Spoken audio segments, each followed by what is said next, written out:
So at the national conference, DBA national conference here a few weeks ago in Denver, I heard probably the absolute best case study I've ever run across in the 20 years that I've been affiliated with DBA and actually quite a few other associations. But it was a story on the team that was assembled and how they responded during the COVID-19 outbreak there in New York City as they were all working together to renovate the convention center there in downtown New York City. The interesting thing about that story was the fact that the owners in that joint venture between the architect, the owner, the contractor, and another design firm was really simple. These tough decisions to shut the job down wasn't even confrontational because of one factor, which is about beliefs. Today, we're going to cover beliefs and how critical they are in helping you to get your team, people in your life, and other people on your project teams to be aligned with what it is you're trying to get them to implement so that you can receive the results that you want and hope for.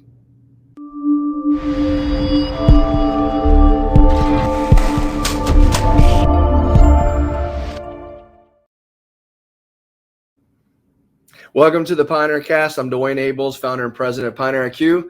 Dr. Charlie and I both hope over the course of the next 10 to 15 minutes, you're able to pick up something that helps you develop your leaders, scale and build your design and construction company, or thirdly, get a little insight on what's happening within your markets.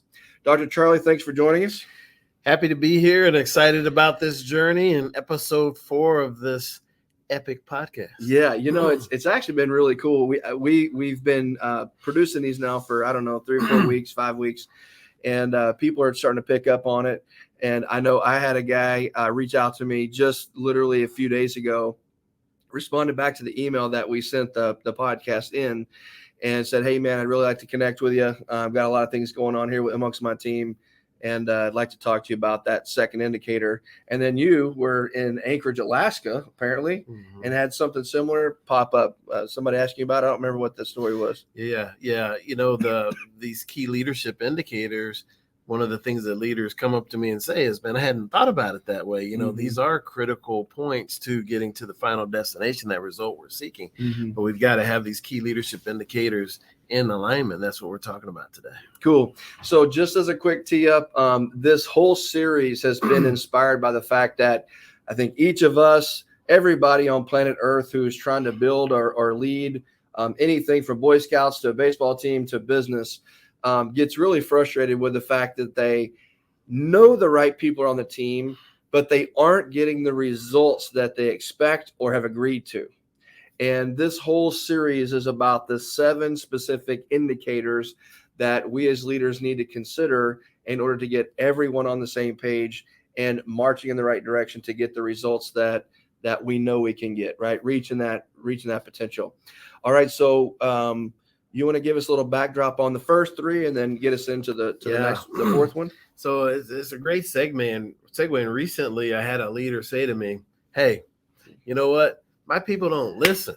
If you can get them to listen, I'll triple your fee." I said, "Okay, I accept that challenge, by the way.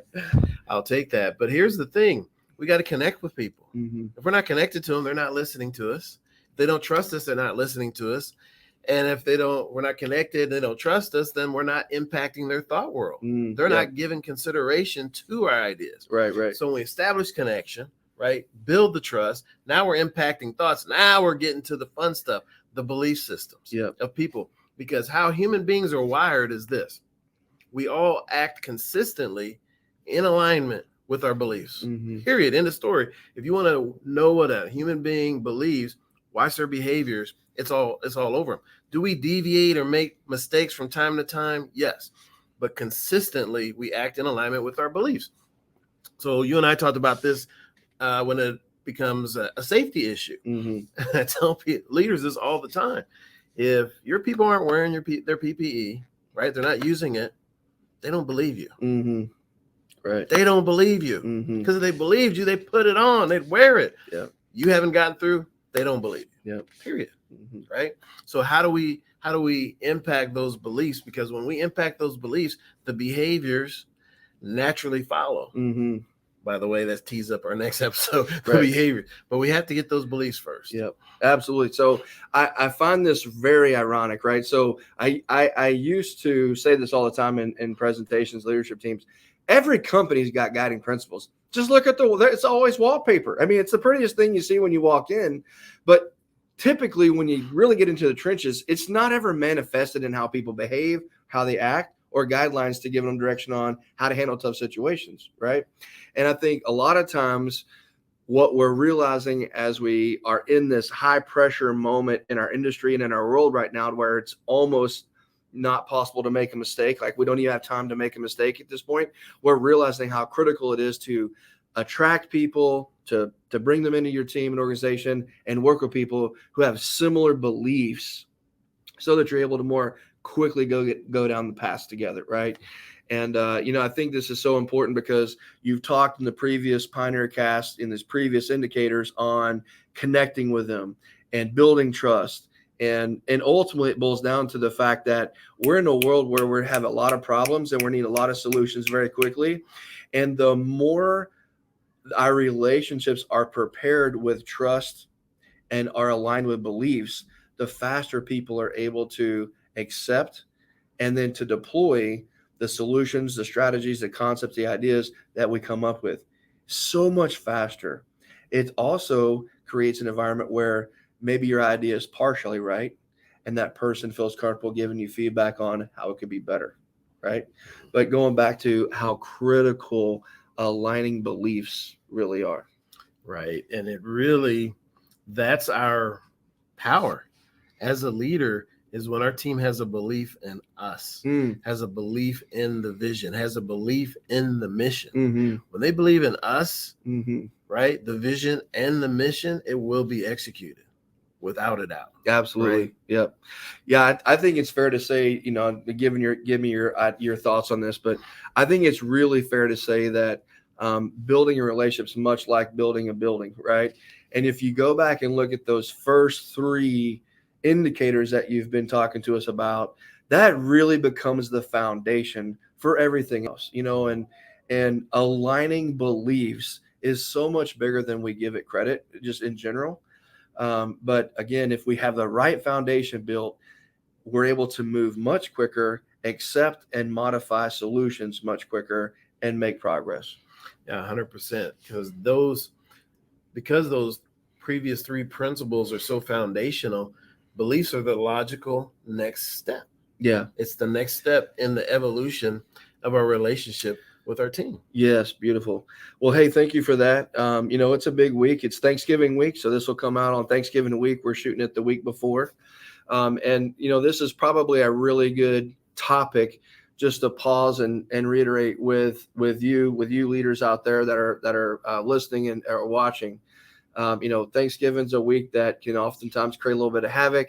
And we would just say to you, number one, take the time to have some gratitude and be grateful for the progress that you've made and things that you've been able to achieve and overcome with your family or with your team, with your organization, maybe with your owners. But please, I guess I'm kind of urging us as leaders, all of us, just to take time and acknowledge to the people around us how much we appreciate them, how grateful we are for them, and essentially giving thanks in general for what we've got to work with. We have a lot of good things happening in our industry right now, but sometimes we get a little too caught up on the problems. Absolutely. And then the one thing I would add to that is make sure that no team member of yours is spending Thanksgiving alone. Yes. Great point. Make sure. Great point. So easiest solution, right? So the whole objective of this PioneerCast series is to help you be a more effective leader. If we had to sum it up in one word, just focus on loving them. Nobody's doubting your technical capabilities. Most of the people we work with are mechanically sound. They're strong technical experts. It's just a fact of trying to figure out how the people side works, right? 100%. So now more so than ever, everyone around you needs you. Enjoy your Thanksgiving break and take an opportunity to help each of those people sitting around the table, hopefully carving up some turkey. Take that time to help them achieve their potential and show them that you genuinely care and love for them. Have the courage, lead on.